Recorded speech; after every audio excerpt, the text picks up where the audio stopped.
In other news, the Trinidad and Tobago Police Service says while it continues to be concerned with the murder toll in the Central Division, it has been able to increase its detection rate in wounding and shootings, which can lead to murders. Sunil Lalla was at the TTPS Media Briefing on Thursday and has this report.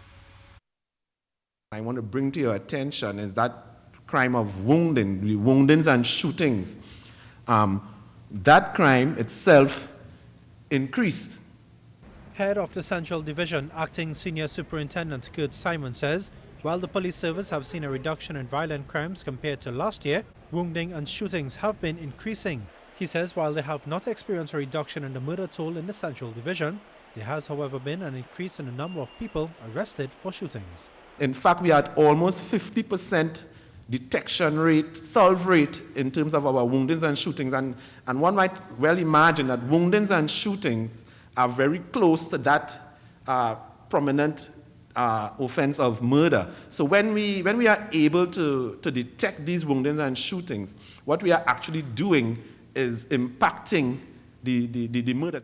Superintendent Simon says there has also been a 5% reduction in serious crimes compared to the same period in 2020. He notes that the murder toll is not at an acceptable level and is working to reduce this figure.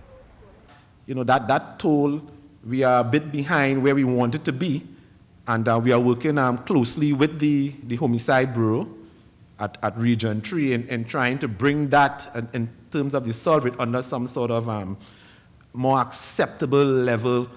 The senior superintendent believes the Central Division continues to work apace despite constant setbacks due to the pandemic. I think Central Division, we have one of the highest quarantine rates in policing, and yet, despite that, we have been able to function. The men and the women, they have kept their heads up, their chins up, and performing at optimum level. Mr. Simon says the police service will continue apace with its intelligence-led policing to curb spontaneous and organized crime, especially as Christmas nears. Sunil Lalla, TTT News.